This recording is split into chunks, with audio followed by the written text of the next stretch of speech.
Mr. Speaker, the Chief Justice and Associate Justices of the United States Supreme Court. That's great.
Pritzker, the President's Cabinet.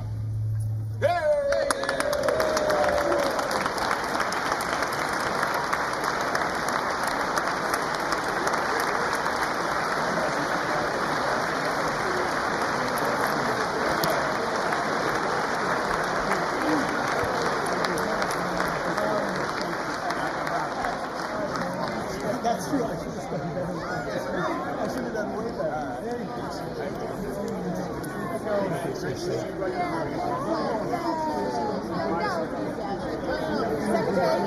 can't wait to connect with you. You have so much fun. Yes.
Mr. Speaker, the President of the United States.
Thank you.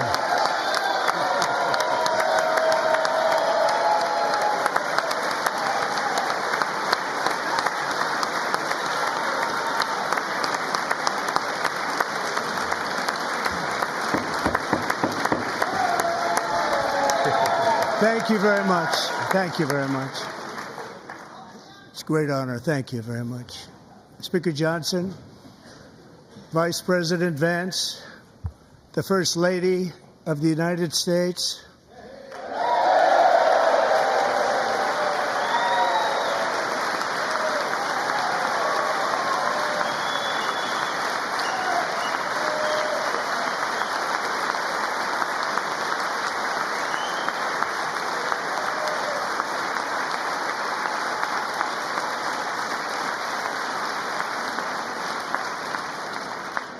members of the United States Congress, thank you very much. And to my fellow citizens, America is back.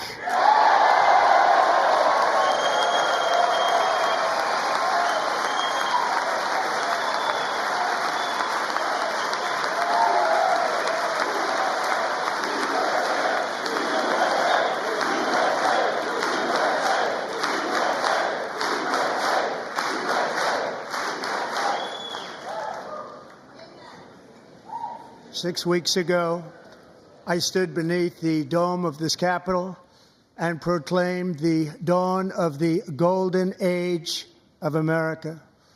From that moment on, it has been nothing but swift and unrelenting action to usher in the greatest and most successful era in the history of our country.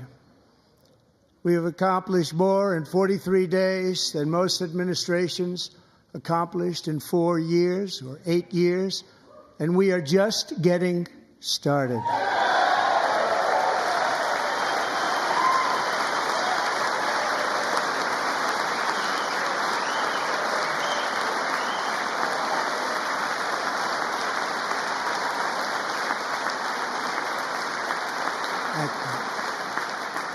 I return to this chamber tonight to report that America's momentum is back, our spirit is back, our pride is back, our confidence is back, and the American dream is surging bigger and better than ever before.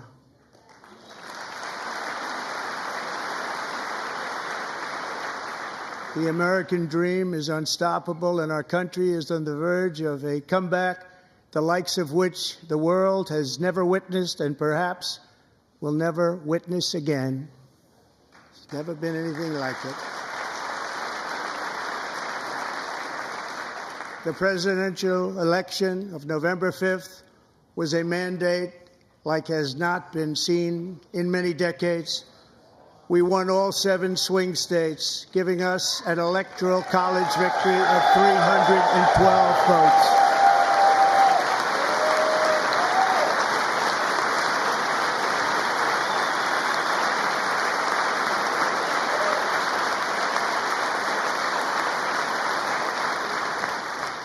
We won the popular vote by big numbers and won counties in our country.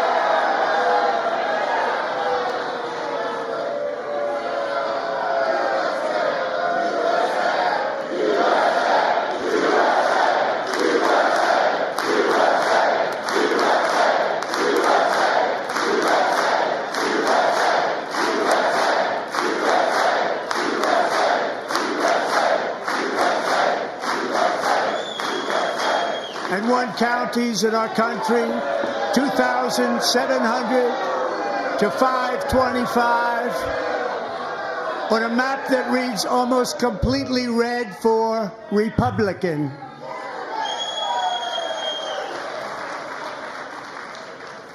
Now, for the first time in modern history, more Americans believe that our country is headed in the right direction than the wrong direction. In fact, it's an astonishing record, 27-point swing, the most ever.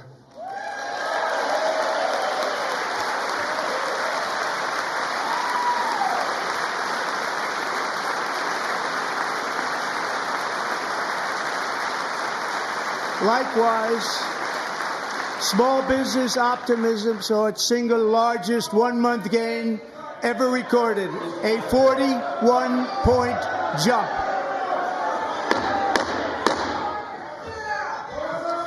Members are directed to uphold and maintain decorum in the House and to cease any further disruptions. That's your warning.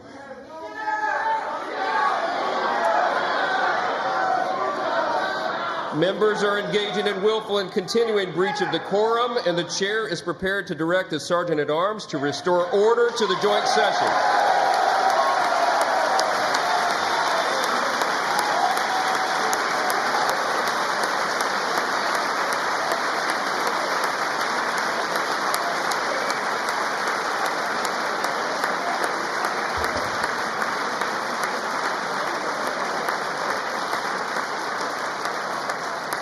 Mr. Green, take your seat. Take your seat, sir.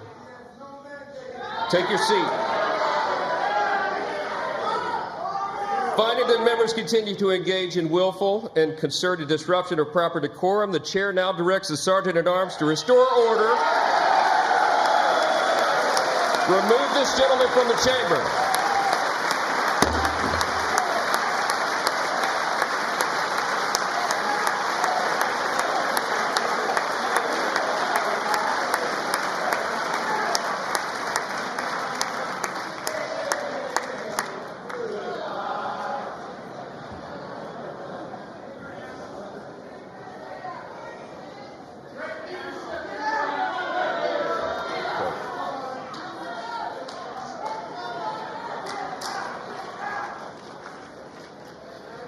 Members are directed to uphold and maintain decorum in the House. Mr. President, you continue. Thank you. Over the past 6 weeks, I have signed nearly 100 executive orders and taken more than 400 executive actions, a record to restore common sense, safety, optimism, and wealth all across our wonderful land.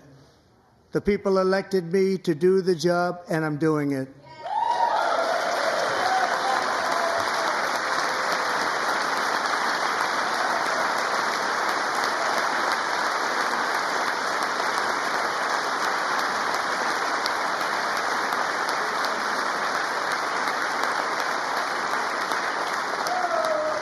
In fact, it has been stated by many that the first month of our presidency, it's our presidency, is the most successful in the history of our nation. By many.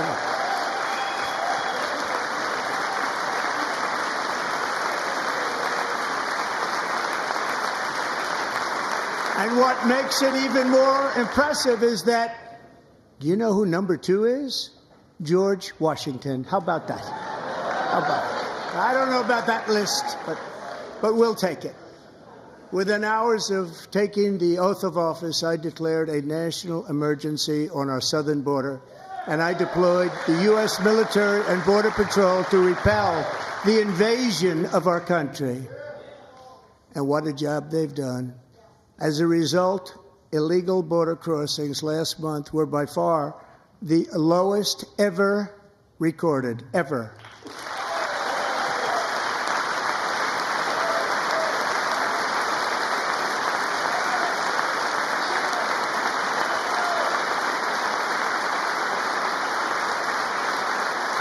They heard my words and they chose not to come. Much easier that way.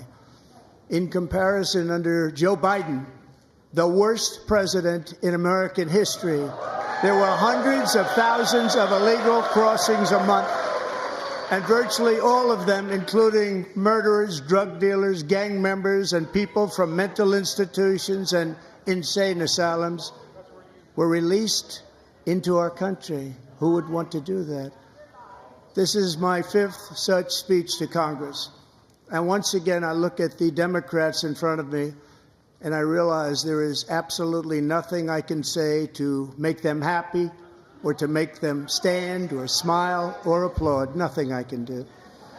I could find a cure to the most devastating disease, a disease that would wipe out entire nations, or announce the answers to the greatest economy in history, or the stoppage of crime to the lowest levels ever recorded. And these people sitting right here will not clap, will not stand, and certainly will not cheer for these astronomical achievements. They won't do it, no matter what. Five times I've been up here. It's very sad, and it just shouldn't be this way.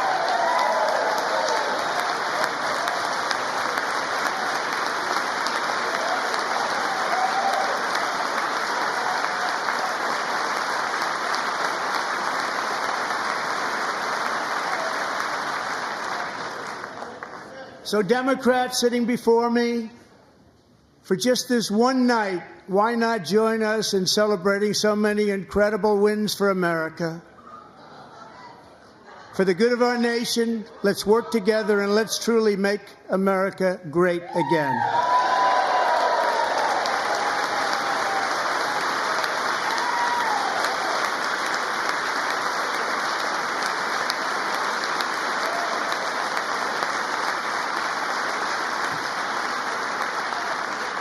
Every day, my administration is fighting to deliver the change America needs to bring a future that America deserves, and we're doing it.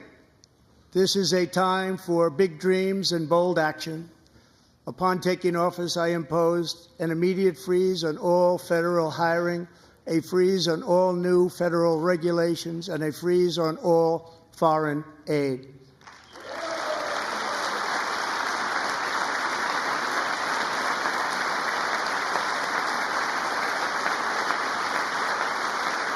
I terminated the ridiculous Green New Scam. I withdrew from the unfair Paris Climate Accord, which was costing us trillions of dollars that other countries were not paying. I withdrew from the corrupt World Health Organization.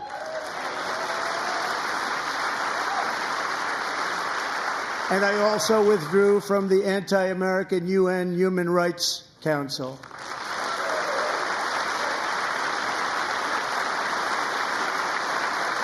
We ended all of Biden's environmental restrictions that were making our country far less safe and totally unaffordable. And importantly, we ended the last administration's insane electric vehicle mandate, saving our auto workers and companies from economic destruction.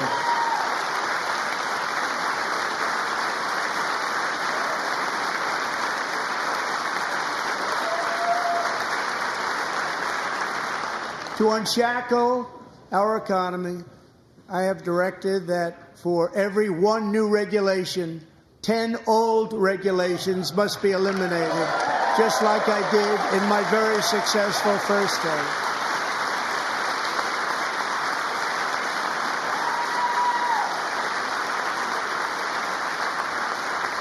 And in that first term, we set records on ending unnecessary rules and regulations like no other president had done before. We ordered all federal workers to return to the office. They will either show up for work in person or be removed from their job.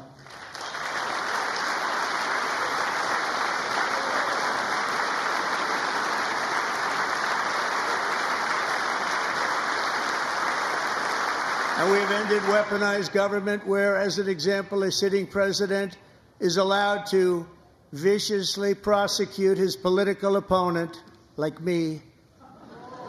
How did that work out? Not too good. Not too good.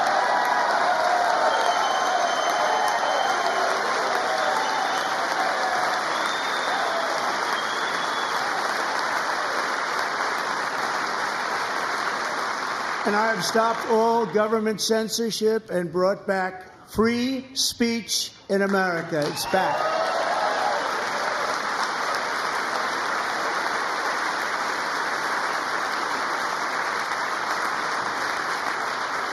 And 2 days ago, I signed an order making English the official language of the United States of America.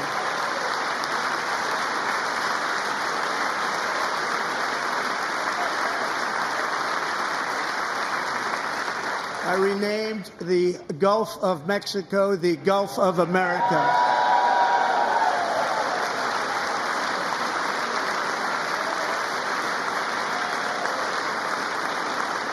And likewise, I renamed, for a great president, William McKinley, Mount McKinley again. Beautiful Alaska. We love Alaska. We've ended the tyranny of so-called diversity, equity, and inclusion policies all across the entire federal government and indeed the private sector and our military. And our country will be woke no longer.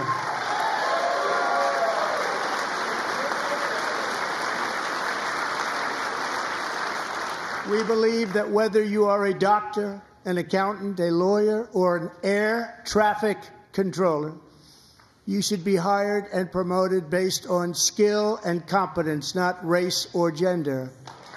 Very important.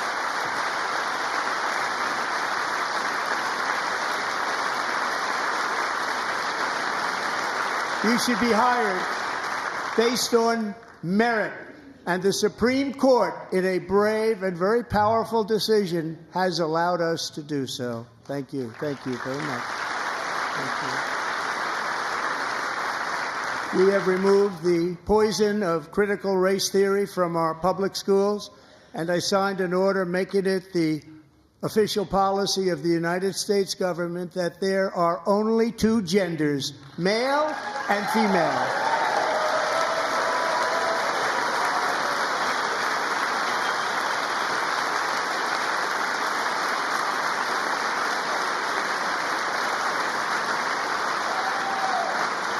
I also signed an executive order to ban men from playing in women's sports.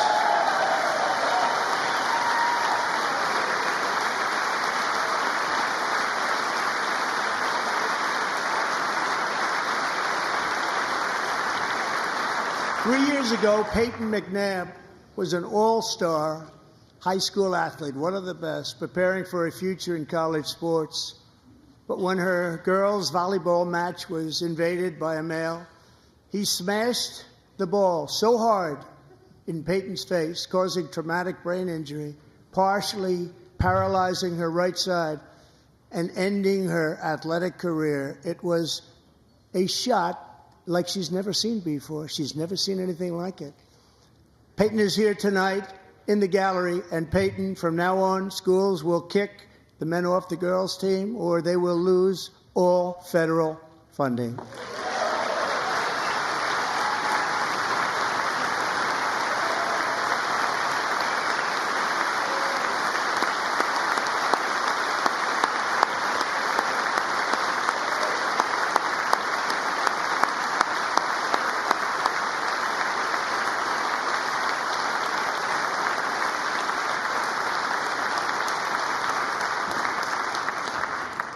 And if you really want to see numbers, just take a look at what happened in the women's boxing, weightlifting, track and field, swimming, or cycling, where a male recently finished a long-distance race 5 hours and 14 minutes ahead of a woman for a new record by 5 hours.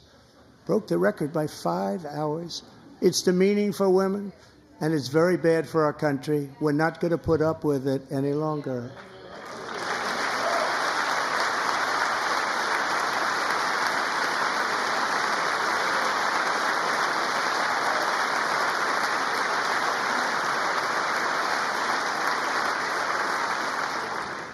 What I have just described is only a small fraction of the common sense revolution that is now, because of us, sweeping the entire world. Common sense has become a common theme, and we will never go back. Never. Never going to let that happen.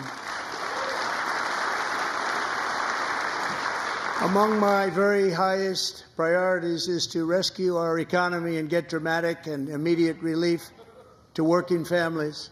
As you know, we inherited from the last administration an economic catastrophe and an inflation nightmare. Their policies drove up energy prices, pushed up grocery costs, and drove the necessities of life out of reach for millions and millions of Americans. They've never had anything like it. We suffered the worst inflation in 48 years, but perhaps even in the history of our country. They're not sure. As president, I'm fighting every day to reverse this damage and make America affordable again.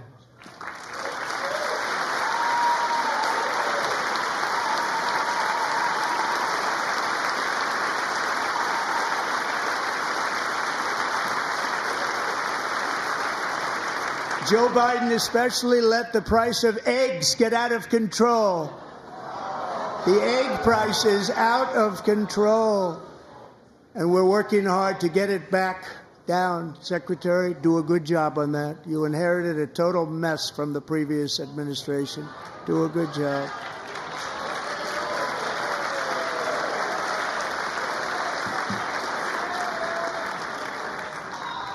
A major focus of our fight to defeat inflation is rapidly reducing the cost of energy.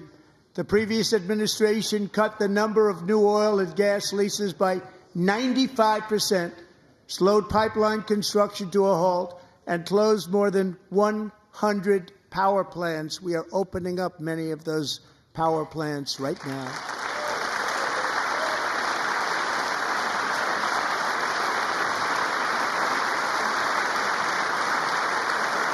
And frankly, we have never seen anything like it.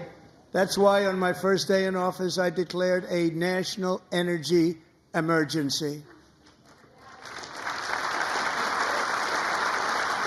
As you've heard me say many times, we have more liquid gold under our feet than any nation on earth, and by far.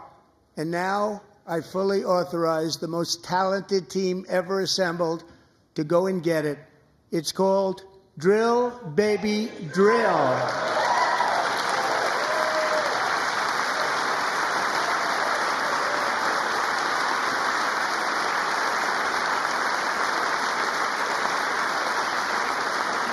My administration is also working on a gigantic natural gas pipeline in Alaska, among the largest in the world, where Japan, South Korea, and other nations want to be our partner with investments of trillions of dollars each. There's never been anything like that one. It will be truly spectacular. It's all set to go. The permitting is gotten. And later this week, I will also take historic action to dramatically expand production of critical minerals and rare earths here in the USA.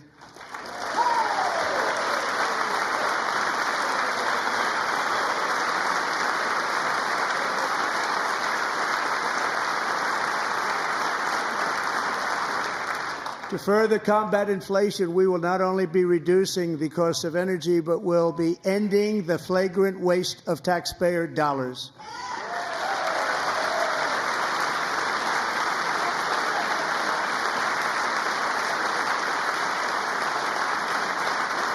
And to that end, I have created the brand new Department of Government Efficiency, DOGE. Perhaps you've heard of it. Perhaps.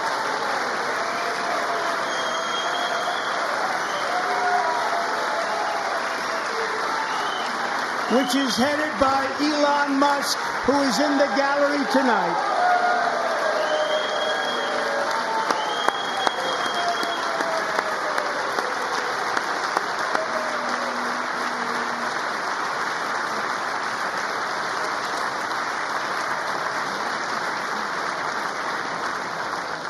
Thank you, Elon. He's working very hard. He didn't need this.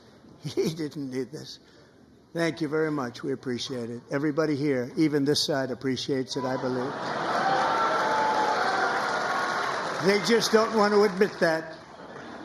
Just listen to some of the appalling waste we have already identified. $22 billion from HHS to provide free housing and cars for illegal aliens. $45 million for diversity, equity, and inclusion scholarships in Burma. $40 million to improve the social and economic inclusion of sedentary migrants. Nobody knows what that is. $8 million to promote LGBTQI+ in the African nation of Lesotho, which nobody has ever heard of. $60 million for indigenous peoples and Afro-Colombian empowerment in Central America. $60 million. $8 million for making mice transgender. This is real. $32 million for a left-wing propaganda operation in Moldova. $10 million for male circumcision in Mozambique. $20 million for the Arab Sesame Street in the Middle East. It's a program. $20 million for a program. $1.9 billion to recently created Decarbonization of Homes Committee, headed up, and we know she's involved. Just at the last moment, the money was passed over by a woman named Stacey Abrams. Have you ever heard of her? A $3.5 million consulting contract for lavish fish monitoring. $1.5 million for voter confidence in Liberia. $14 million for social cohesion in Mali. $59 million for illegal alien hotel rooms in New York City. He's a real estate developer. He's done very well. $250,000 to increase vegan local climate action innovation in Zambia. $42 million for social and behavior change in Uganda. $14 million for improving public procurement in Serbia.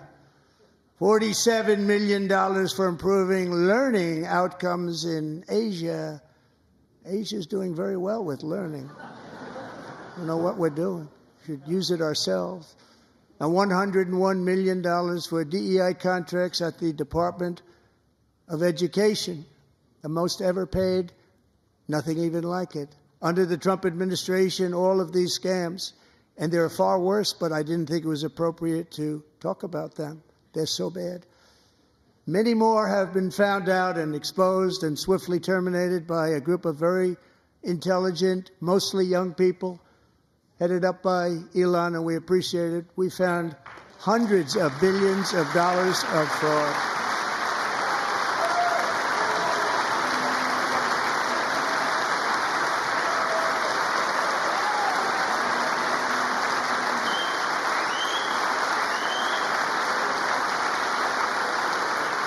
And we've taken back the money and reduced our debt to fight inflation and other things.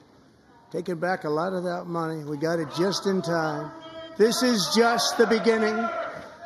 The Government Accountability Office, a federal government office, has estimated annual fraud of over $500 billion in our nation, and we are working very hard to stop it. We're going to. We're also identifying shocking levels of incompetence and probable fraud in the Social Security program for our seniors, and that our seniors and people that we love rely on. Believe it or not, government databases list 4.7 million Social Security members from people aged 100 to 109 years old. It lists 3.6 million people from ages 110 to 119. I don't know any of them. I know some people that are rather elderly, but not quite that elderly. 3.47 million people from ages 120 to 129. 3.9 million people from ages 130 to 139.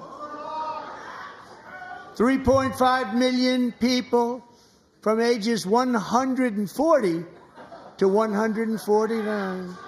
And money is being paid to many of them, and we're searching right now. In fact, Pam, good luck. Good luck. You're going to find it. But a lot of money is paid out to people because it just keeps getting paid, and nobody does, and it really hurts Social Security and hurts our country. 1.3 million people from ages 150 to 159, and over 130,000 people, according to the Social Security databases, are age over 160 years old. We have a healthier country than I thought, Bobby.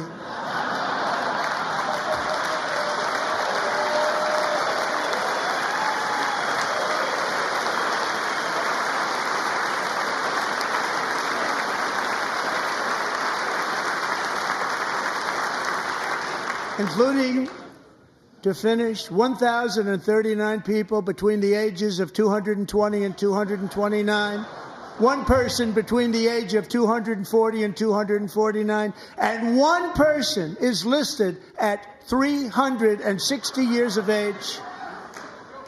More than 100 years older than our country. But we're going to find out where that money's going, and it's not going to be pretty. By slashing all of the fraud, waste, and theft we can find, we will defeat inflation, bring down mortgage rates, lower car payments and grocery prices, protect our seniors, and put more money in the pockets of American families.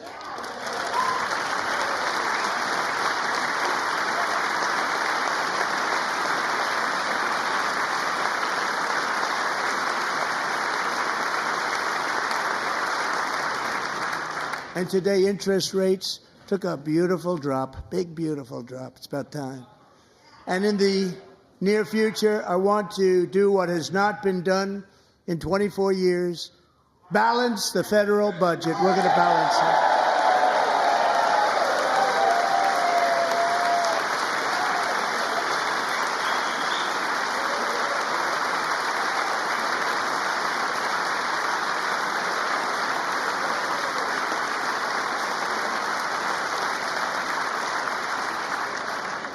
With that goal in mind, we have developed in great detail what we are calling the Gold Card, which goes on sale very, very soon. For $5 million, we will allow the most successful job-creating people from all over the world to buy a path to U.S. citizenship. It's like the green card, but better and more sophisticated. And these people will have to pay tax in our country. They won't have to pay tax from where they came. The money that they've made, you wouldn't want to do that, but they have to pay tax, create jobs. They'll also be taking people out of colleges and paying for them so that we can keep them in our country instead of having them being forced out. Number one, at the top school, as an example, being forced out and not being allowed to stay and create tremendous numbers of jobs and great success for a company out there. So while we take out the criminals, killers, traffickers, and child predators who are allowed to enter our country under the open border policy of these people, the Democrats, the Biden administration, the open border insane policies that you've allowed to destroy our country, we will now bring in brilliant, hardworking, job-creating people. They're going to pay a lot of money, and we're going to reduce our debt with that money.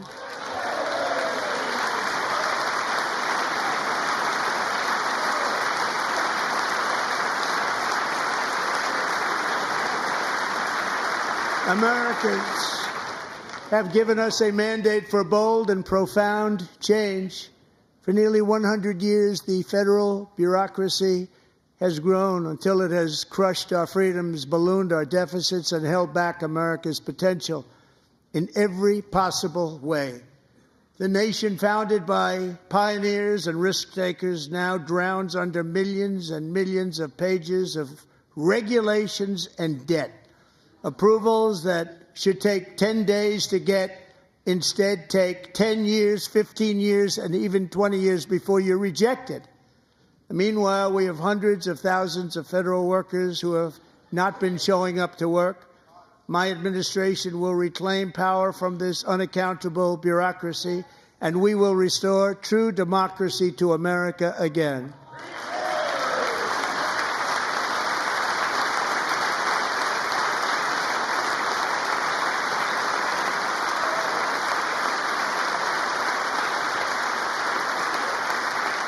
federal bureaucrat who resists this change will be removed from office immediately. Because we are draining the swamp.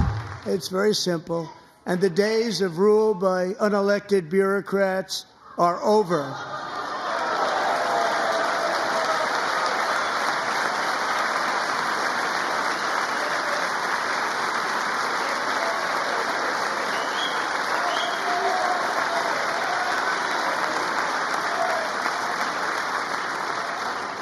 And the next phase of our plan to deliver the greatest economy in history is for this Congress to pass tax cuts for everybody. They're in there. They're waiting for you to vote.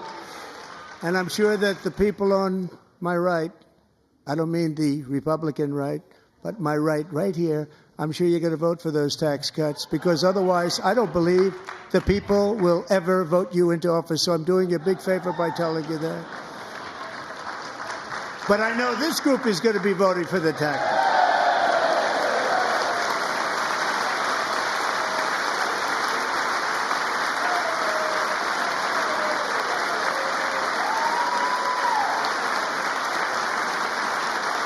Thank you. It's a very, very big part of our plan. We had tremendous success in our first term with it. A very big part of our plan. We're seeking permanent income tax cuts all across the board. And to get urgently needed relief to Americans hit especially hard by inflation, I'm calling for no tax on tips, no tax on overtime, and no tax on Social Security benefits for our great seniors.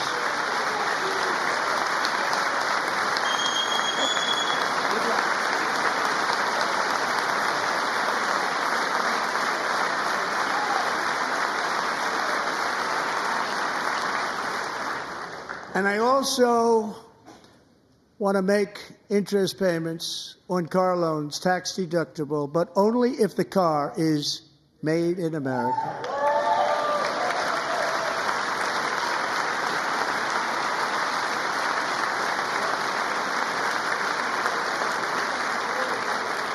And by the way, we're going to have growth in the auto industry like nobody's ever seen. Plants are opening up all over the place. Deals are being made. Never seen. That's a combination of the election win and tariffs. It's a beautiful word, isn't it? That, along with our other policies, will allow our auto industry to absolutely boom. It's going to boom.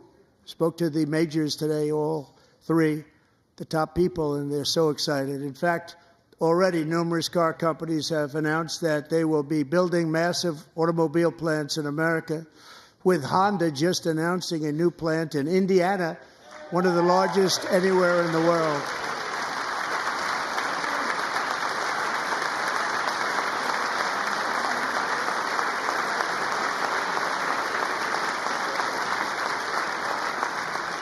And this has taken place since our great victory on November 5th, a date which will hopefully go down as one of the most important in the history of our country.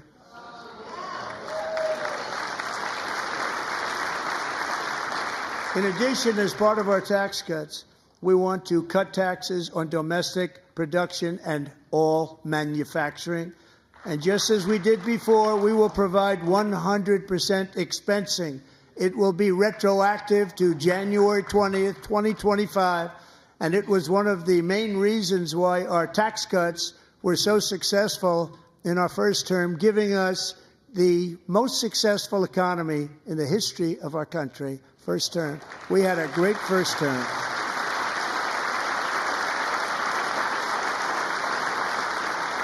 If you don't make your product in America, however, under the Trump administration, you will pay a tariff, and in some cases, a rather large one.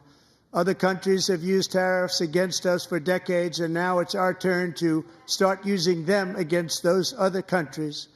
On average, the European Union, China, Brazil, India, Mexico, and Canada, have you heard of them?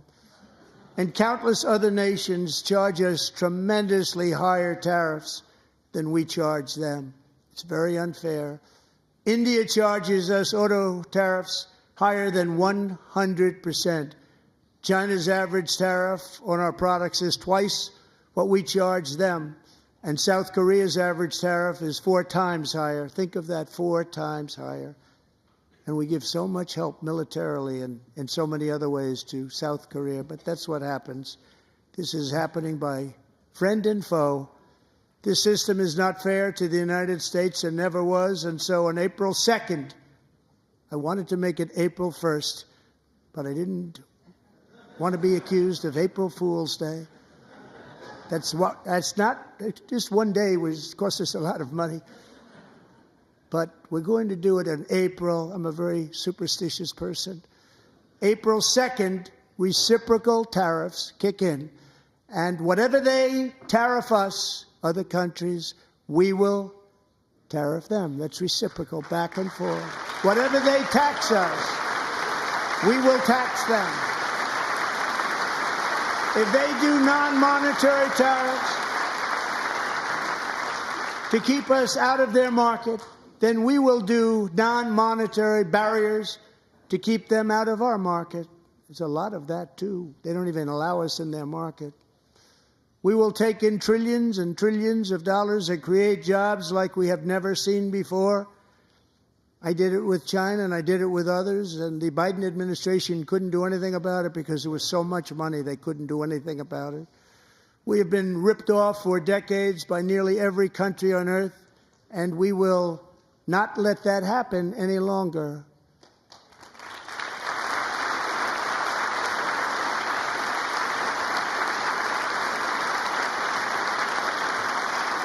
Much has been said over the last 3 months about Mexico and Canada, but we have very large deficits with both of them. But even more importantly, they've allowed fentanyl to come into our country at levels never seen before, killing hundreds of thousands of our citizens and many very young, beautiful people, destroying families. Nobody's ever seen anything like it. They are, in effect, receiving subsidies of hundreds of billions of dollars. We pay subsidies to Canada and to Mexico of hundreds of billions of dollars, and the United States will not be doing that any longer. We're not going to do it any longer.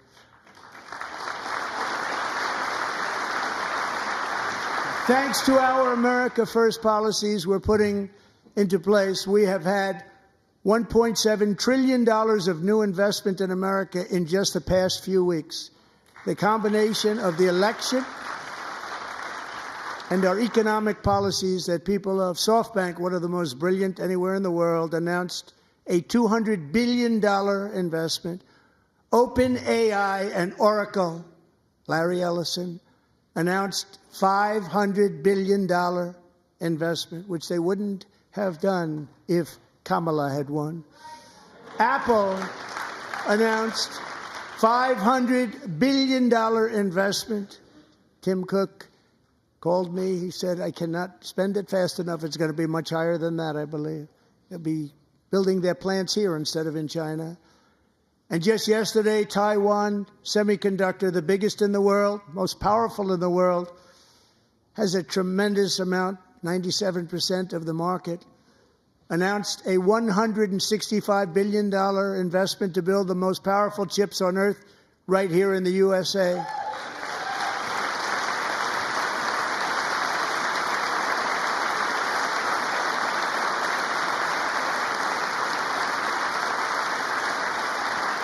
And we're not giving them any money. Your CHIPS Act is a horrible, horrible thing. We give hundreds of billions of dollars, and it doesn't mean a thing. They take our money and they don't spend it. All that meant to them, we're giving them no money. All that was important to them was they didn't want to pay the tariffs, so they came and they're building, and many other companies are coming. We don't have to give them money. We just want to protect our businesses and our people. And they will come because they won't have to pay tariffs if they build in America. So it's very amazing. You should get rid of the CHIP Act, and whatever's left over, Mr. Speaker, you should use it to reduce debt or any other reason you want to.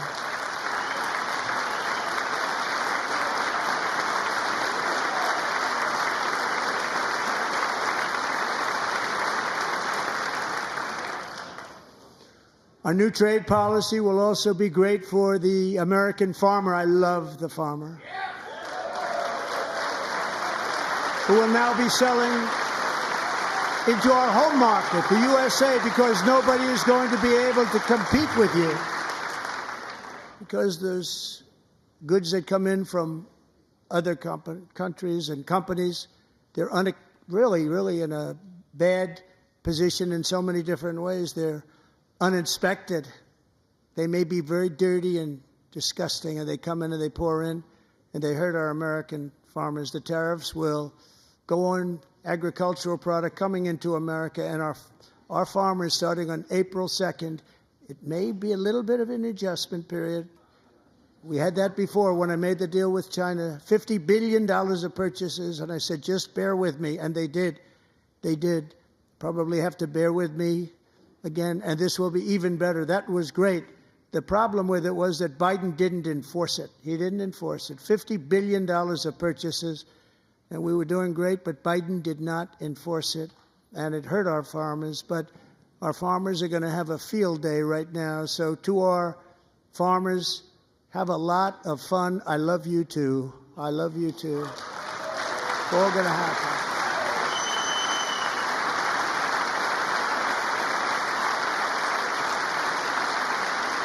And I have also imposed a 25% tariff on foreign aluminum, copper, lumber, and steel, because if we don't have, as an example, steel and lots of other things, we don't have a military, and frankly, we just won't have a country very long.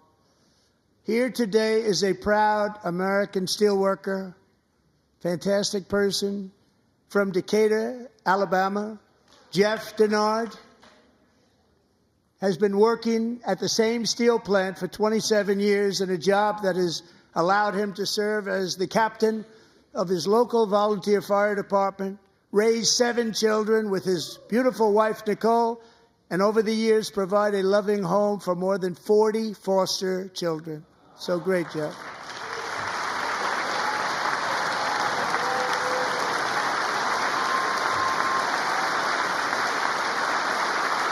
Thank you, Jeff. Thank you, Jeff.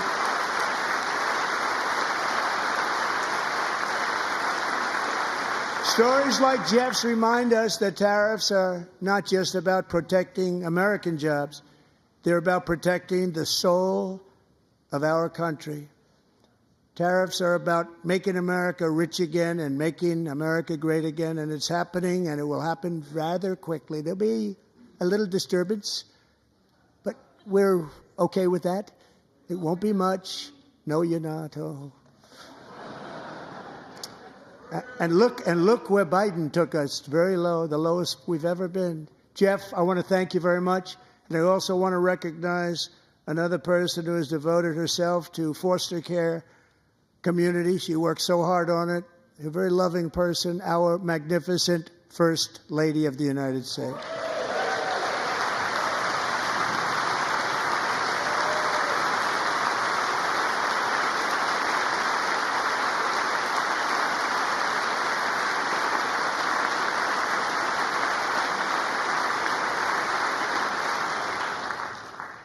Melania's work has yielded incredible results, helping prepare our nation's future leaders as they enter the workforce. Our First Lady is joined by 2 impressive young women, very impressive. Haley Ferguson, who benefited from the First Lady's Fostering the Future initiative and is poised to complete her education and become a teacher. And Elliston Berry, who became a victim of an illicit deepfake image produced by a peer. With Elliston's help, the Senate just passed the Take It Down Act, and this is so important. Thank you very much, John. John Thune, thank you. Stand up, John. Thank you, John.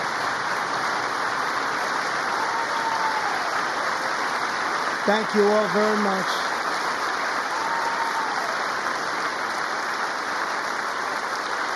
Thank you. And thank you to John Thune and the Senate. Great job. To criminalize the publication of such images online is terrible, terrible thing. And once it passes the House, I look forward to signing that bill into law. Thank you. And I'm going to use that bill for myself, too, if you don't mind. Because nobody gets treated worse than I do online. Nobody. That's great. Thank you very much to the Senate. Thank you.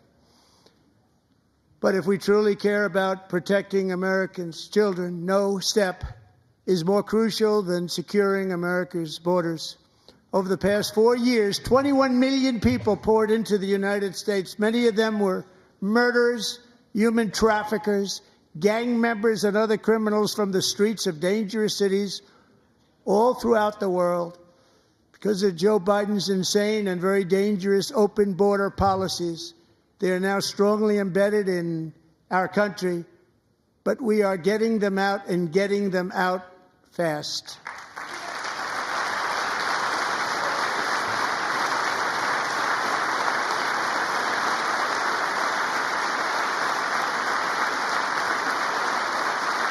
And I want to thank Tom Homan and Christy. I want to thank you and Paul of Border Patrol.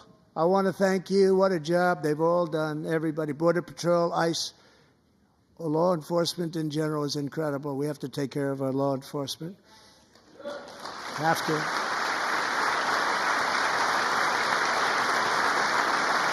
Last year,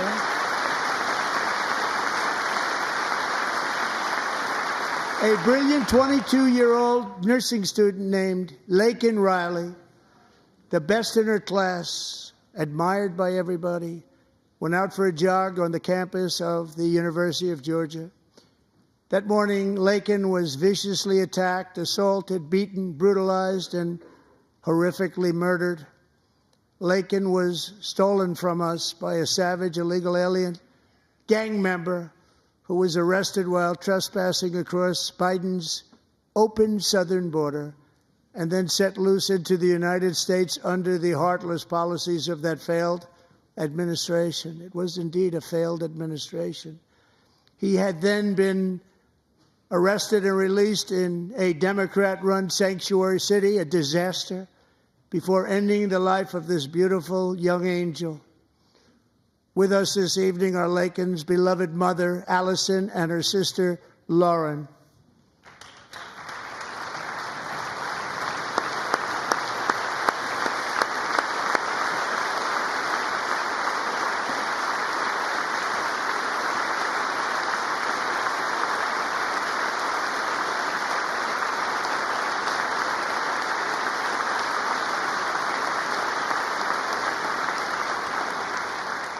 Last year, I told Laken's grieving parents that we would ensure their daughter would not have died in vain.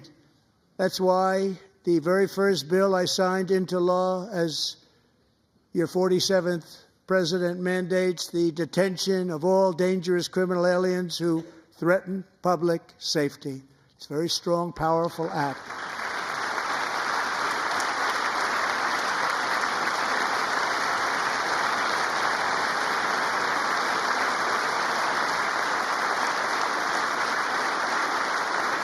It's called the Laken Riley Act. So Allison and Lauren, America will never, ever forget our beautiful Laken Hope Riley.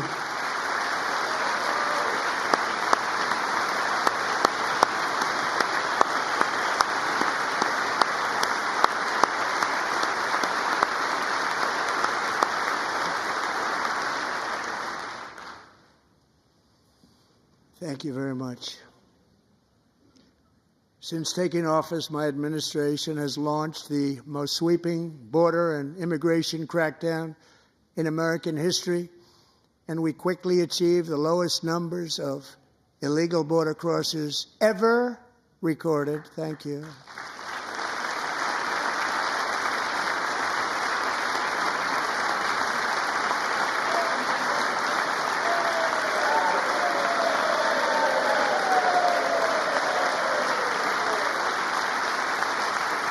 The media and our friends in the Democrat Party kept saying we needed new legislation. We must have legislation to secure the border. But it turned out that all we really needed was a new president.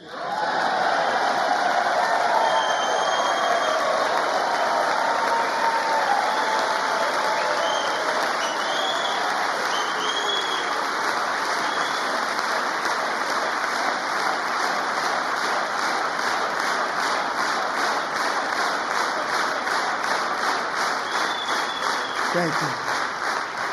Joe Biden didn't just open our borders, he flew illegal aliens over them to overwhelm our schools, hospitals, and communities throughout the country.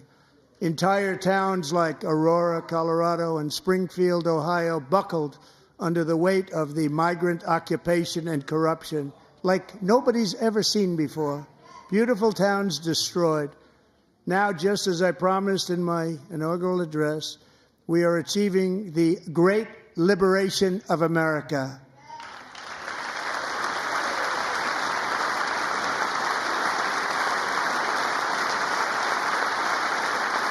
But there still is much work to be done. Here tonight is a woman I have gotten to know, Alexis Nungari from Houston.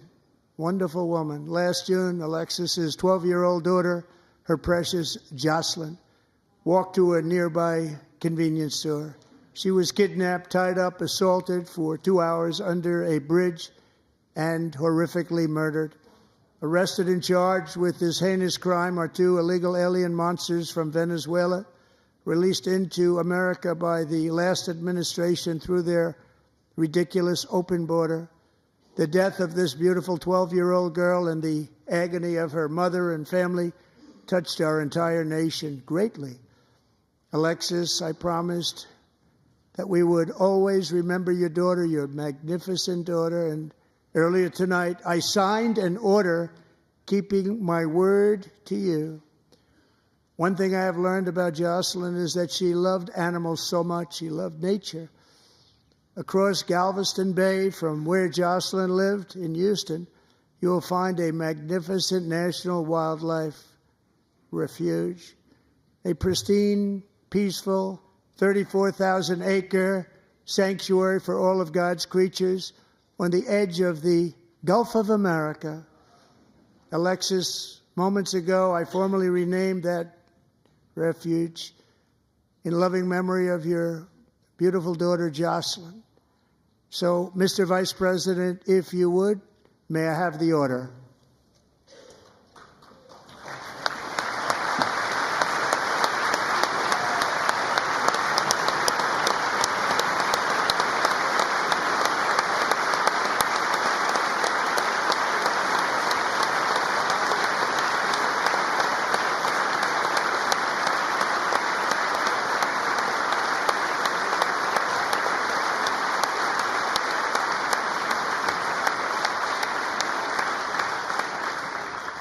Thank you very much.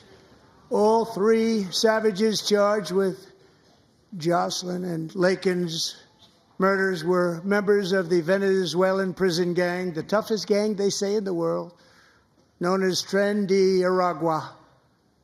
2 weeks ago, I officially designated this gang, along with MS-13 and the bloodthirsty Mexican drug cartels, as foreign terrorist organizations.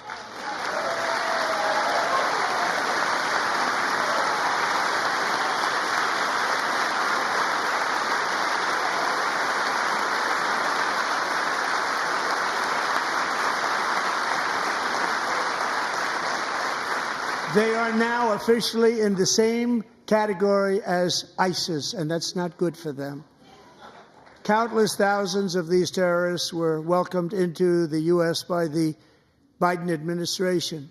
But now every last one will be rounded up and forcibly removed from our country, or, if they're too dangerous, put in jails, standing trial in this country, because we don't want them to come back ever.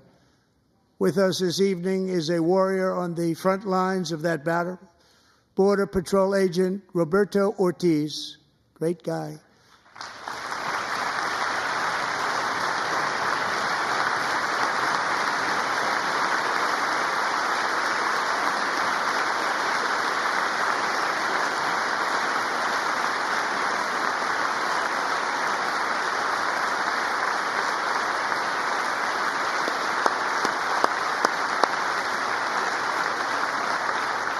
In January, Roberto and another agent were patrolling by the Rio Grande near an area known as Cartel Island. Doesn't sound too nice to me. When heavily armed gunmen started shooting at them. Roberto saw that his partner was totally exposed, at great danger, and he leapt into action, returning fire and providing crucial seconds for his fellow agent to seek safety, just barely. I have some of the prints of that event, and it was not good. Agent Ortiz, we salute you for your great courage and for your line of fire that you took and for the bravery that you showed. We honor you, and we will always honor you. Thank you, Roberto, very much.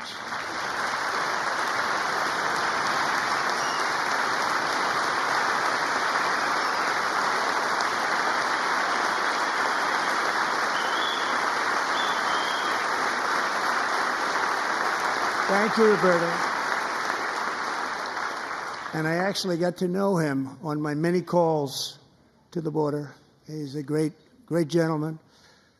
The territory to the immediate south of our border is now dominated entirely by criminal cartels that murder, rape, torture, and exercise total control. They have total control over a whole nation, posing a grave threat to our national security. The cartels are waging war in America, and it's time for America to wage war on the cartels, which we are doing.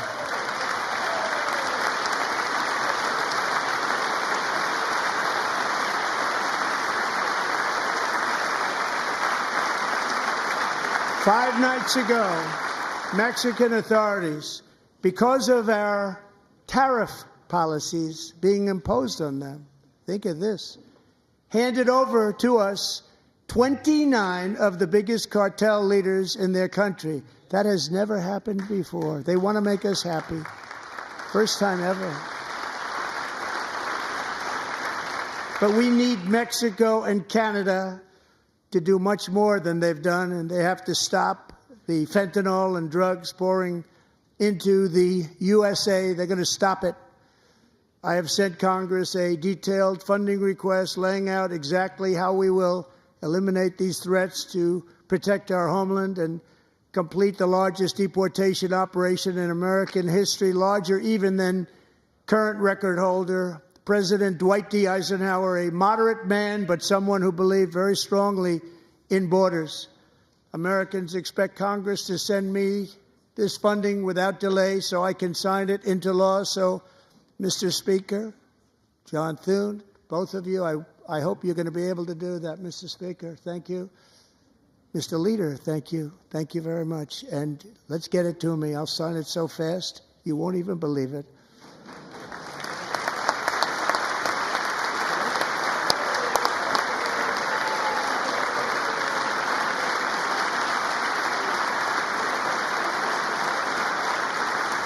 And as we reclaim our sovereignty, we must also bring back law and order to our cities and towns.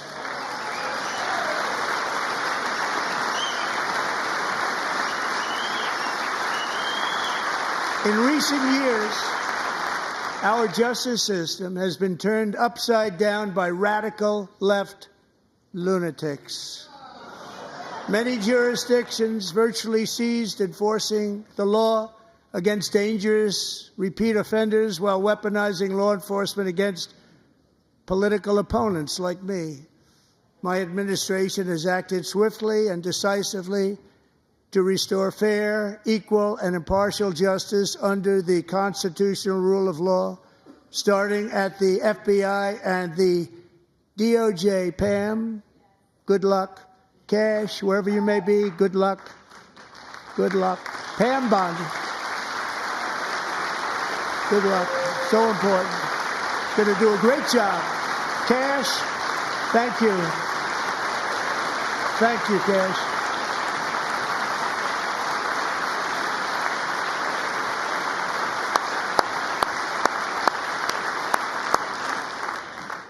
They've already started very strong. They're going to do a fantastic job. You're going to be very proud of them. We're also once again giving our police officers the support, protection, and respect they so dearly deserve. They have to get it. They have such a hard, dangerous job, but we're going to make it less dangerous. The problem is the bad guys don't respect the law, but they're starting to respect it, and they soon will respect it. This also includes our great fire departments throughout the country. Our firemen and women are unbelievable people, and we'll never forget them. And besides that, they voted for me in record numbers, so I have no choice.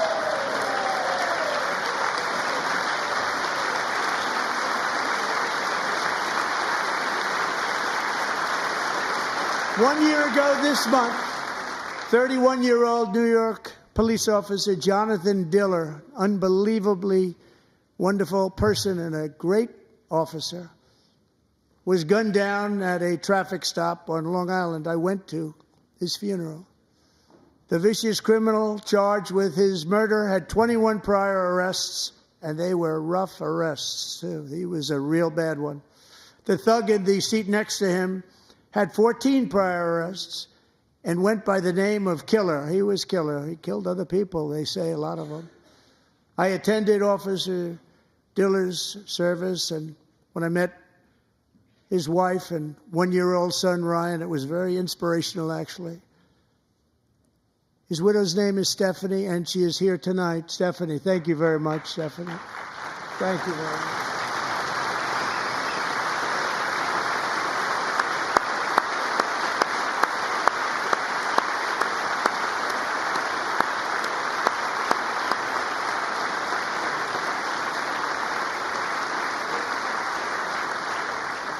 Stephanie, we're going to make sure that Ryan knows his dad was a true hero, New York's finest, and we're going to get these cold-blooded killers and repeat offenders off our streets, and we're going to do it fast.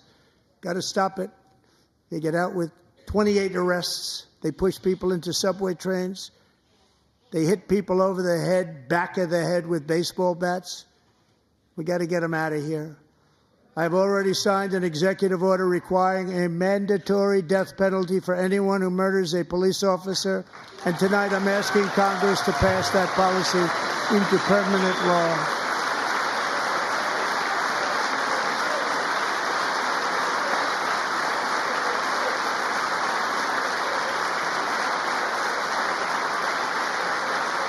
I'm also asking for a new crime bill getting tough on repeat offenders while enhancing protections for America's police officers so they can do their jobs without fear of their lives being totally destroyed. They don't want to be killed. We're not going to let them be killed. Joining us in the gallery tonight is a young man who truly loves our police. His name is DJ Daniel. He is 13 years old, and he has always dreamed of becoming a police officer.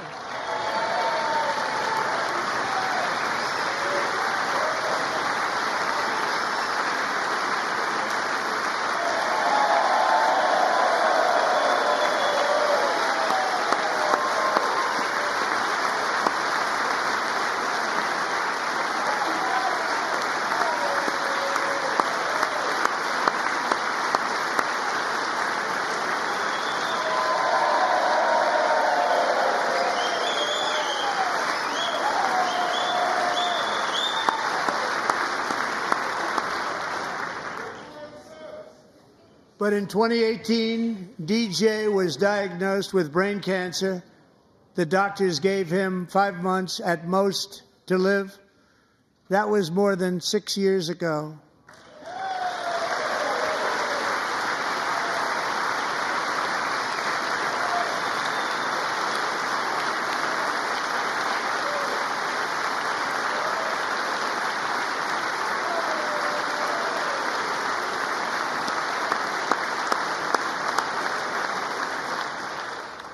Since that time, DJ and his dad have been on a quest to make his dream come true, and DJ has been sworn in as an honorary law enforcement officer, actually a number of times. The police love him, the police departments love him. And tonight, DJ, we're going to do you the biggest honor of them all. I am asking our new Secret Service Director, Sean Curran, to officially make you an agent of the United States Secret Service.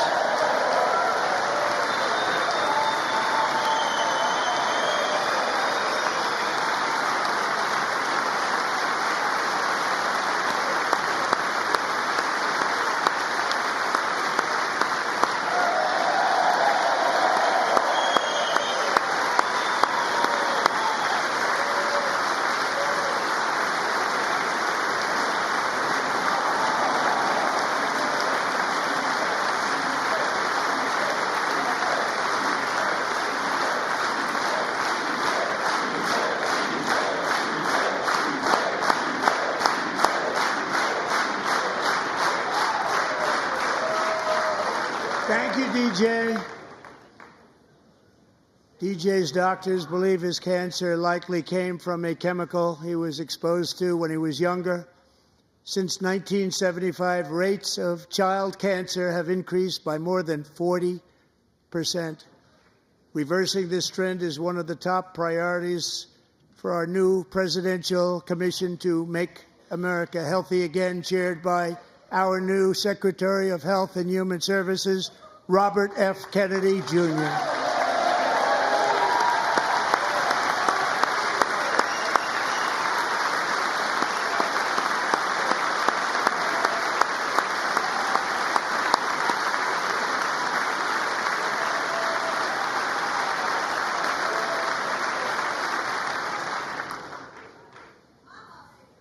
With the name Kennedy, you would have thought everybody over here would have been cheering.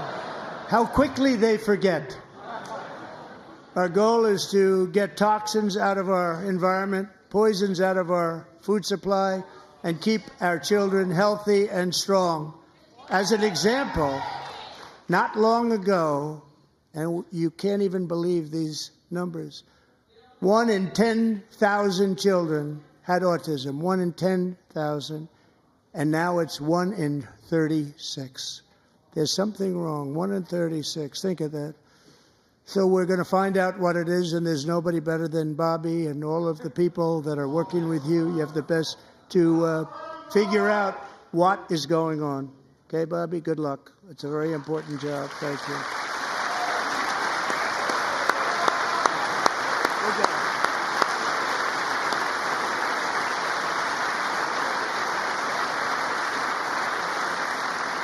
Thank you.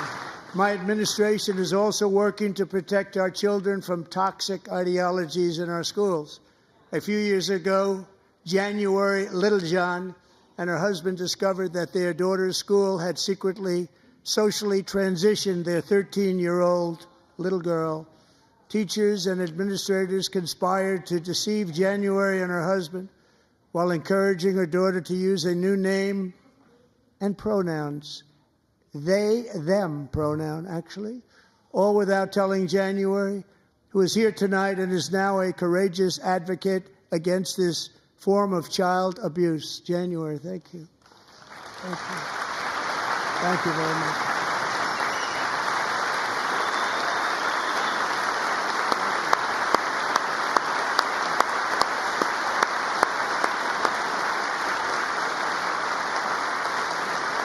Thank you. Stories like this are why, shortly after taking office, I signed an executive order banning public schools from indoctrinating our children with transgender ideology.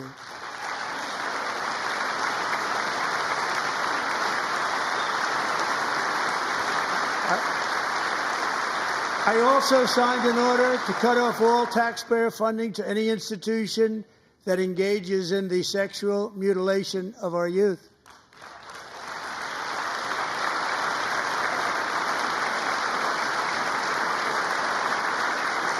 And now I want Congress to pass a bill permanently banning and criminalizing sex changes on children and forever ending the lie that any child is trapped in the wrong body. This is a big lie.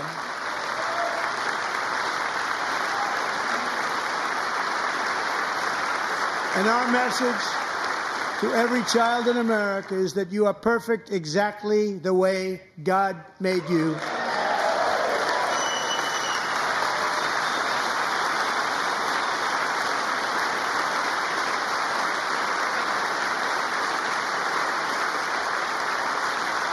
Because we're getting wokeness out of our schools and out of our military, and it's already out, and it's out of our society. We don't want it. Wokeness is trouble. Wokeness is bad. It's gone. It's gone. And we feel so much better for it, don't we? Don't we feel better? Our service members won't be activists and ideologues. They will be fighters and warriors. They will fight for our country. And Pete, congratulations. Secretary of Defense, congratulations.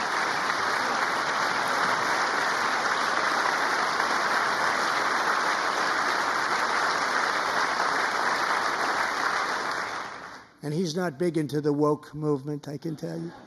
I know him well. I am pleased to report that in January, the U.S. Army had its single best recruiting month in 15 years, and that all armed services are having among the best recruiting results ever in the history of our services. What a difference.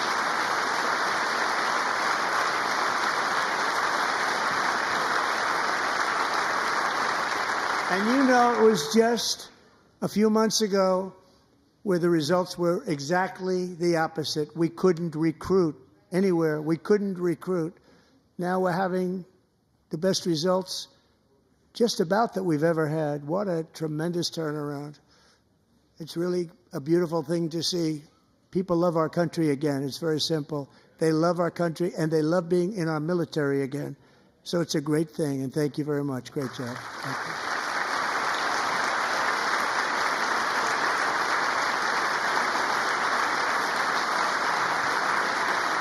We're joined tonight by a young man, Jason Hartley, who knows the weight of that call of duty. Jason's father, grandfather, and great-grandfather all wore the uniform. Jason tragically lost his dad, who was also a Los Angeles County Sheriff's deputy when he was just a boy, and now he wants to carry on the family legacy of service. Jason is a senior in high school, a six-letter varsity athlete, a really good athlete, they say, a brilliant student with a 4.46, that's good, GPA. And his greatest dream is to attend the U.S. Military Academy at West Point.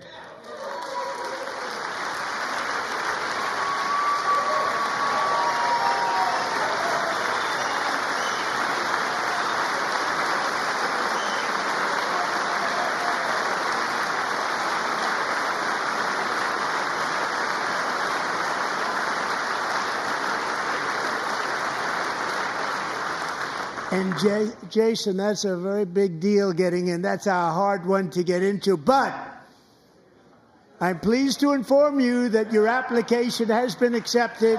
You will soon be joining the Corps of Cadets.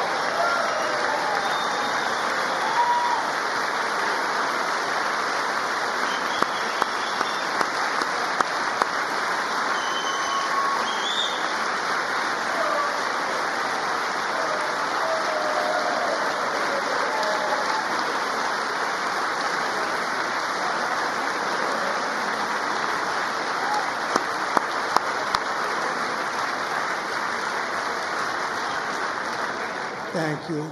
Jason, you're going to be on the long gray line, Jason. As Commander-in-Chief, my focus is on building the most powerful military of the future. As a first step, I'm asking Congress to fund a state-of-the-art Golden Dome missile defense shield to protect our homeland, all made in the USA.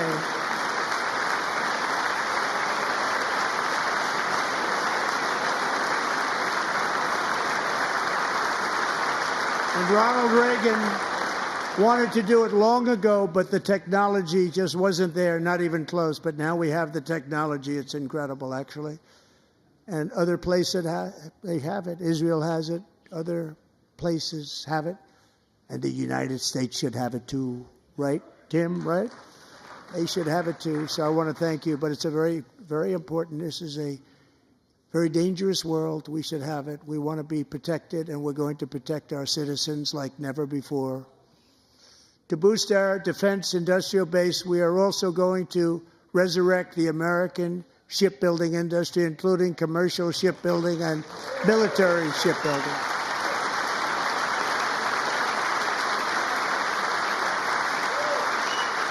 And for that purpose, I am announcing tonight that we will create a new Office of Shipbuilding in the White House and offer special tax incentives to bring this industry home to America where it belongs. We used to make so many ships.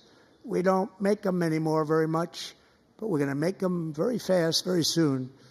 It will have a huge impact. To further enhance our national security, my administration will be reclaiming the Panama Canal, and we've already started doing it.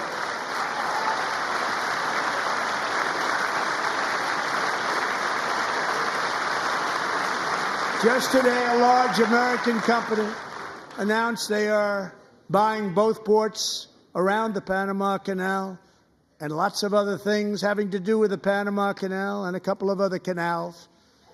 The Panama Canal was built by Americans for Americans, not for others, but others could use it. But it was built at tremendous cost of American blood and treasure. 38,000 workers died building the Panama Canal.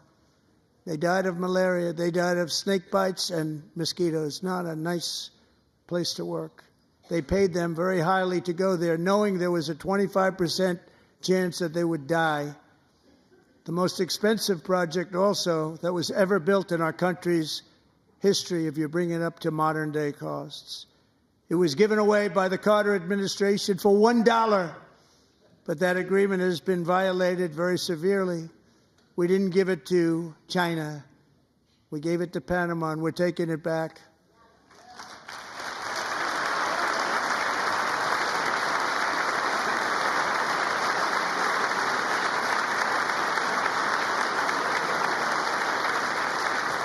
And we have Marco Rubio in charge. Good luck, Marco. Now, we know who to blame if anything goes wrong. Marco's been amazing, and he's going to do a great job. Think of it. He got 100 votes. You know, he was approved with actually 99, but the 100th was this gentleman, and I feel very certain. So let's assume he got 100 votes. And I'm either very, very happy about that or I'm very concerned about it. But he's already proven. I mean, he's a great gentleman. He's respected by everybody, and we appreciate you voting for Marco. He's going to do a fantastic job. Thank you. Thank you. He's doing a great job. Great job. And I also have a message tonight for the incredible people of Greenland. We strongly support your right to determine your own future. And if you choose, we welcome you into the United States of America. We need Greenland for national security and even international security, and we're working with everybody involved to try and get it. But we need it really for international world security, and I think we're going to get it. One way or the other, we're going to get it. We will keep you safe.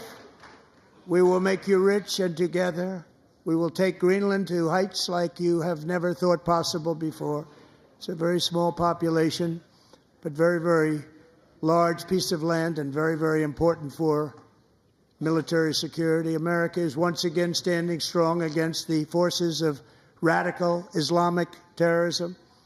3.5 years ago, ISIS terrorists killed 13 American service members and countless others in the Abbey Gate bombing during the disastrous and incompetent withdrawal from Afghanistan. Not that they were withdrawing, it was the way they withdrew. Perhaps the most embarrassing moment in the history of our country. Tonight, I am pleased to announce that we have just apprehended the top terrorist responsible for that atrocity, and he is right now on his way here to face the swift sword of American justice.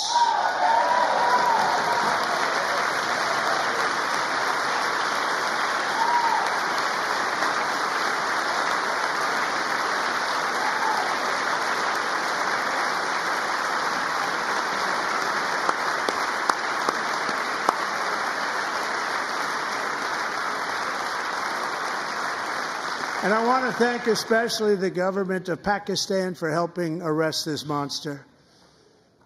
This was a very momentous day for those 13 families who I actually got to know very well, most of them, whose children were murdered, and the many people that were so badly, over 42 people, so badly injured on that fateful day in Afghanistan. What a horrible day. Such incompetence was shown. That when Putin saw what happened, I guess he said, wow, maybe this is my chance. That's how bad it was. Should have never happened. Grossly incompetent people. I spoke to many of the parents and loved ones, and they're all in our hearts tonight. Just spoke to them on the phone. We had a big call Every one of them called, and everybody was on the line, and they did nothing but cry with happiness. They were very happy, as happy as you can be under those circumstances. Their child, brother, sister, son, daughter was killed for no reason whatsoever. In the Middle East, we're bringing back our hostages from Gaza. In my first term, we achieved one of the most groundbreaking peace agreements in generations, the Abraham Accords.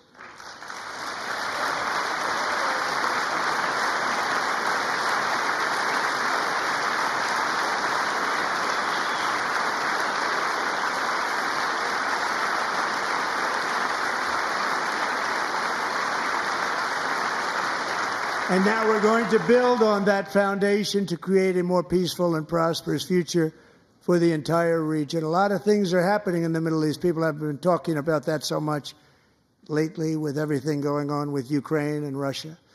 But a lot of things are happening in the Middle East. It's a rough neighborhood, actually. I'm also working tirelessly to end the savage conflict in Ukraine. Millions of Ukrainians and Russians have been needlessly killed or wounded in this horrific and brutal conflict with no end in sight. The United States has sent hundreds of billions of dollars to support Ukraine's defense with no security, with no anything.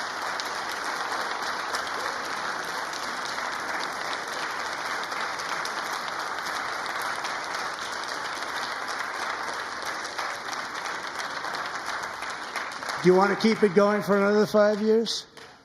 Yeah, you would say Pocahontas says yes.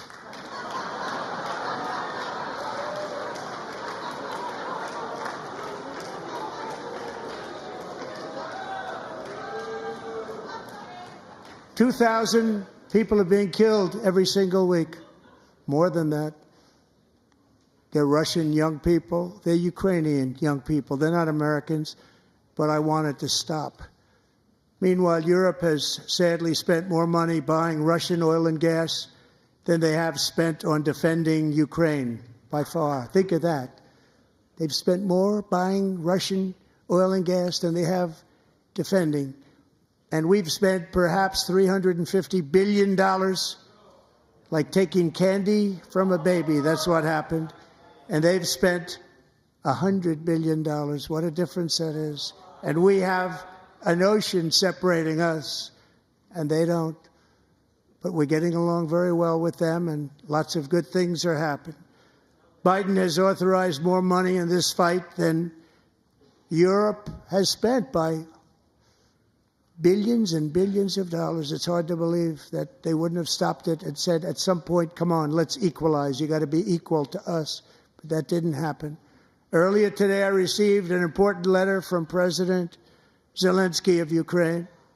The letter reads, "Ukraine is ready to come to the negotiating table as soon as possible to bring lasting peace closer.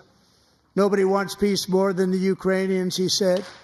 "My team and I stand ready to work under President Trump's strong leadership to get a peace that lasts. We do really value how much America has done to help Ukraine maintain its sovereignty and independence.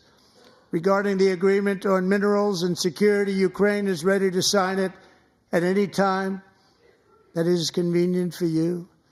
I appreciate that he sent this letter. Just got it a little while ago. Simultaneously, we've had serious discussions with Russia and have received strong signals that they are ready for peace. Wouldn't that be beautiful? Wouldn't that be beautiful?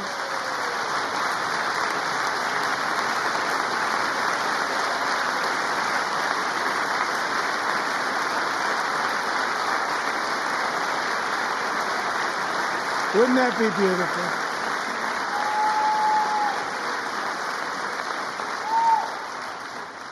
It's time to stop this madness. It's time to halt the killing. It's time to end this senseless war. If you want to end wars, you have to talk to both sides. Nearly 4 years ago, amid rising tensions, a history teacher named Mark Fogel was detained in Russia and sentenced to 14 years in a penal colony. Rough stuff. The previous administration barely lifted a finger to help him. They knew he was innocent, but they had no idea where to begin. But last summer, I promised his 95-year-old mother, Malphine, that we would bring her boy safely back home. After 22 days in office, I did just that, and they are here tonight.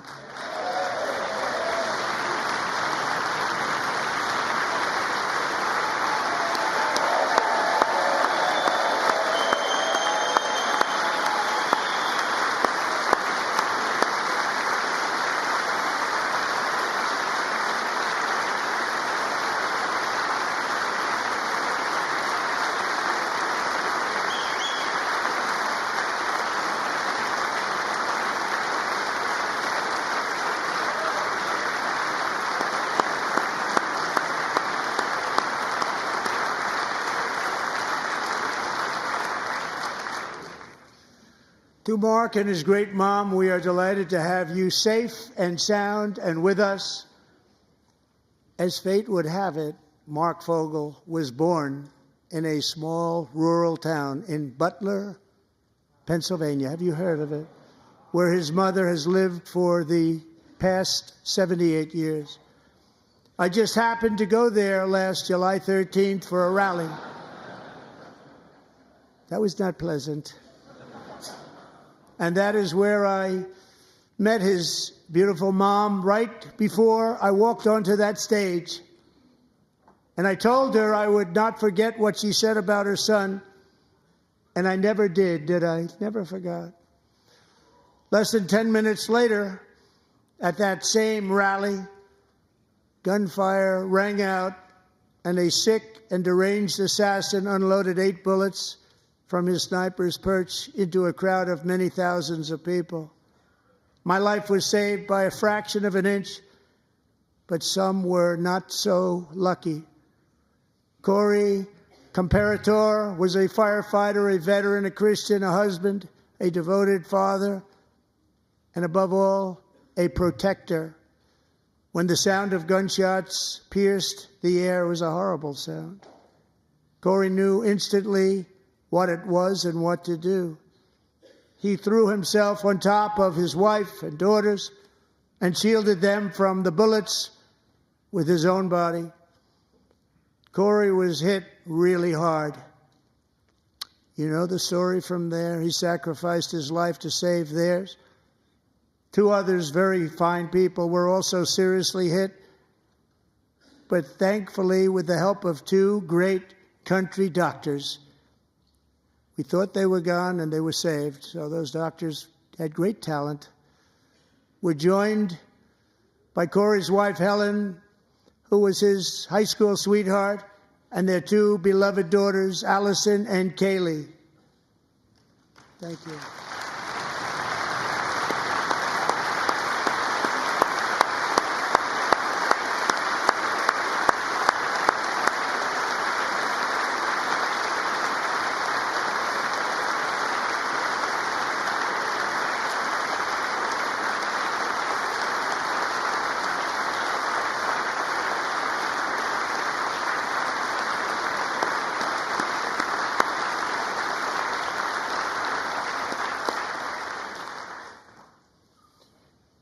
To Helen, Allison, and Kaylee, Corey is looking down on his 3 beautiful ladies right now, and he is cheering you on. He loves you.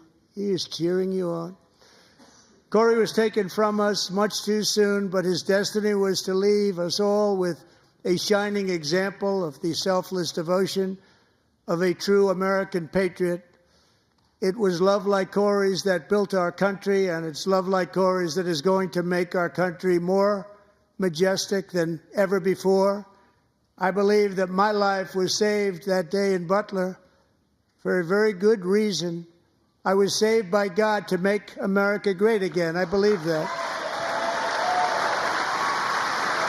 Thank you. Thank you.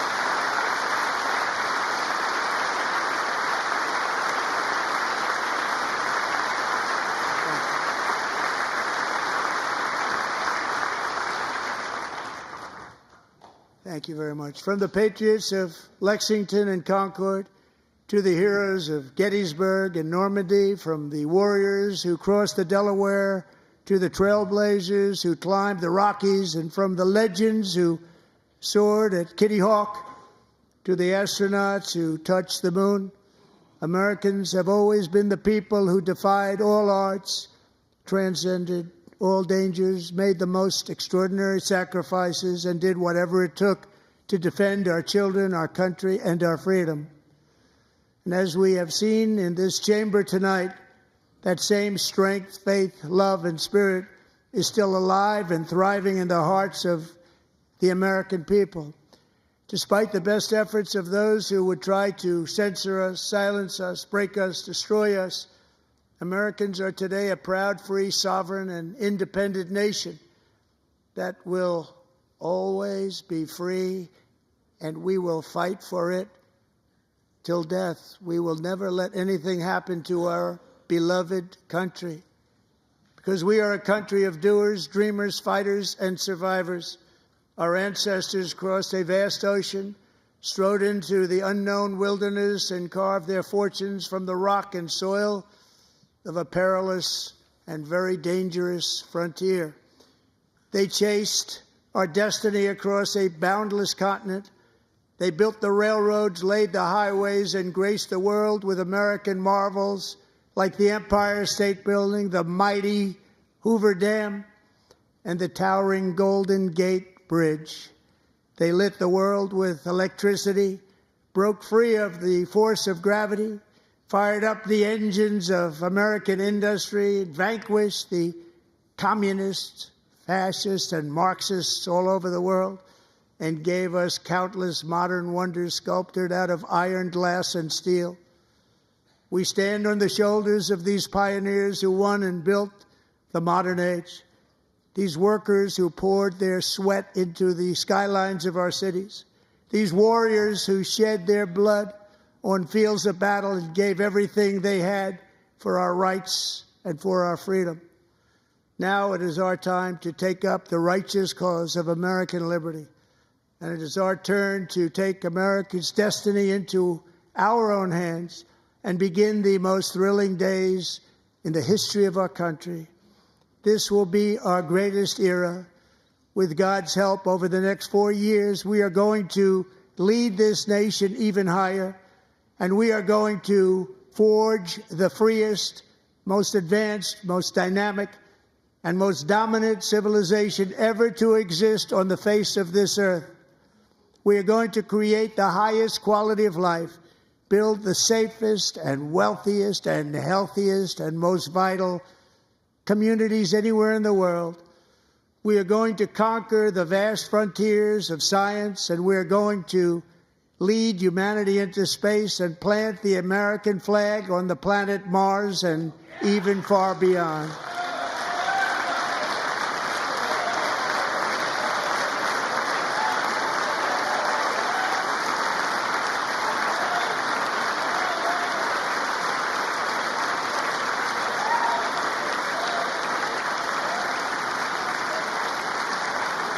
And through it all, we are going to rediscover the unstoppable power of the American spirit. And we are going to renew unlimited promise of the American dream. Every single day, we will stand up and we will fight, fight, fight for the country our citizens believe in and for the country our people deserve.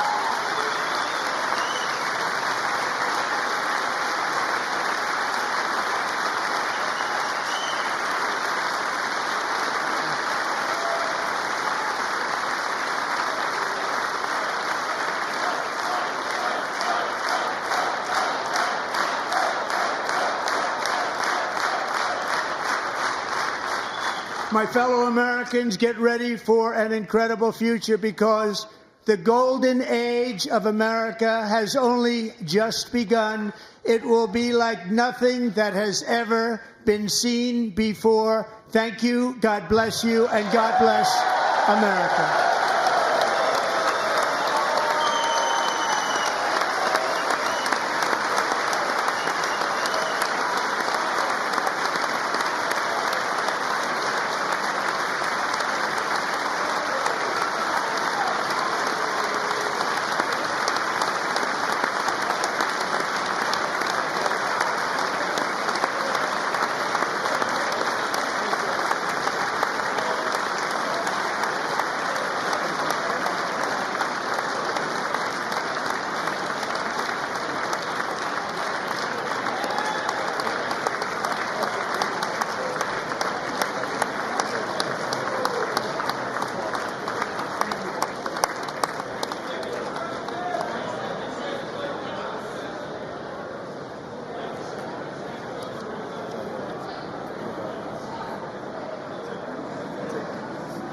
Thank you very much. Great job. Thank you. Great honor. Thank you very much. Thank you. Get this place going, all right? Thank you very much. Great honor. Thank you. Thank you, Mr. President. Thank you very much.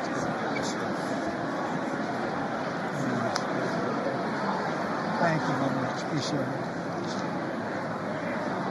Thank you. I see you teaching young people to love and well, I'm trying to. Great guy. Thank you. That's your favorite. Thank you. Thank you. Thank you very much. Appreciate it. Thank you again. Thank you again.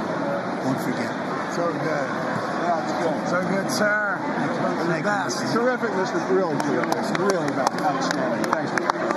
Thank you. Yes, sir. Thank you. Good job, Mr. President. Thanks. Thank you. We got you. Great. Mr.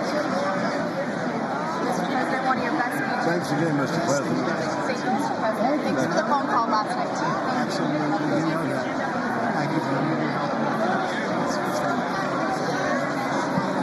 I'll do it. Just give me the information. I'm not going to give you. Sorry. Thank you, everybody. Great speech. Great speech. Best speech ever. Yes. Good. Congratulations. Good job. God work.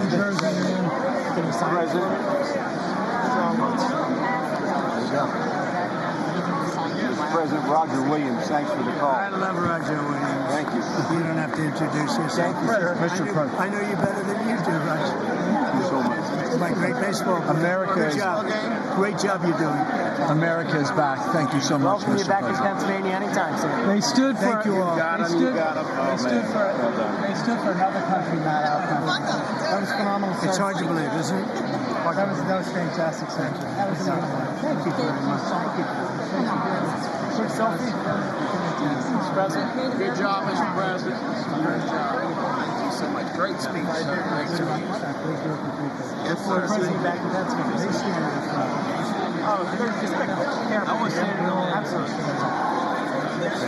West Virginia loves you. Oh, good. How you doing? All right? Did you get a chance to shake his hand earlier? Do you want me to get a picture of you shaking his hand or anything? You're good. Thank you very much. Let's do biofilm. Thank you, darling. Sir, thank you. I love you. Best speech on the floor ever. Yeah, it was so good. Thank you So very good. much. Hey, you rocked it, Mr. President. We're with you. 100% crushed. Thank you very much. Really good. It was Congratulations. awesome. Yeah. Best speech ever. Thank you so much. It was. That's the best speech. Mr. President, that was a great speech. That was awesome.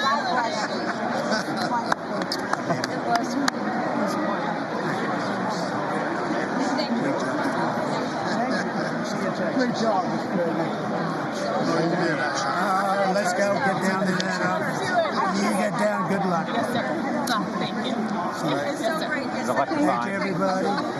Good job. Thank you for mentioning God needs to help us.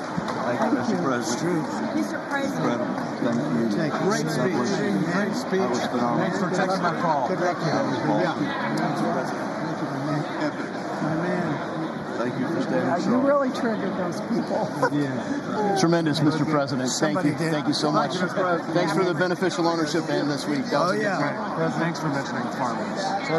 Well, we love our farmers. Thank you, man. Thank you, Mr. President. You earned this night. Thank you very much. Appreciate it. Worked hard. Thank you, man.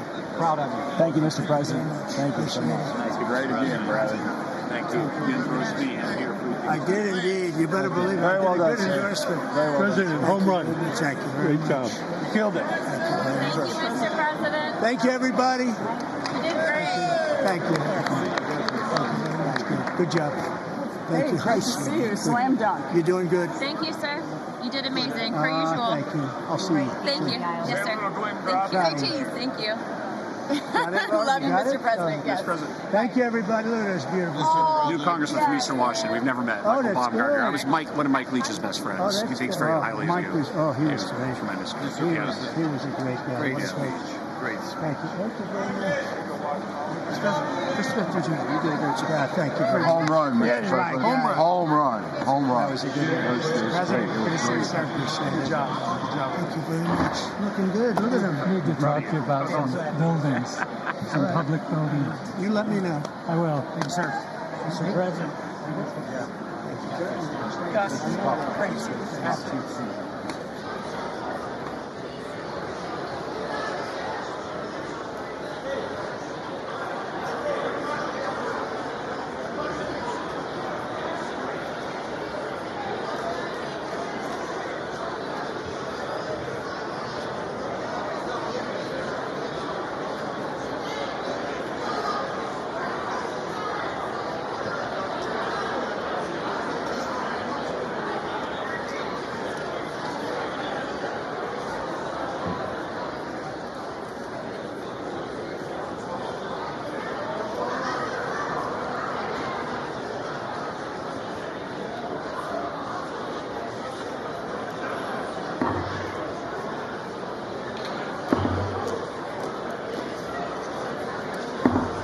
The House will be in order.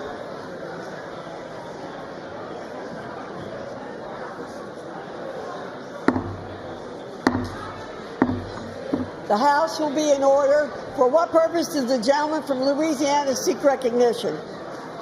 Speaker, I move that the message of the President be referred to the Committee of the Whole House on the State of the Union and ordered printed. Without objection.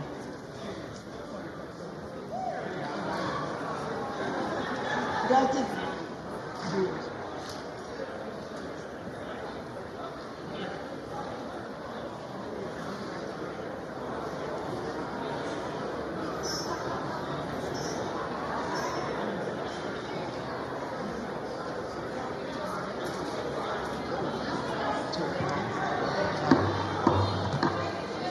does the gentleman from Louisiana have a motion? Madam Speaker, I move that the House now stand adjourned. The question is on the motion to adjourn. Those in favor say aye. Those opposed, no. The ayes have it. The motion is agreed to. Accordingly, the House stands adjourned until 10 a.m. tomorrow for morning hour debate.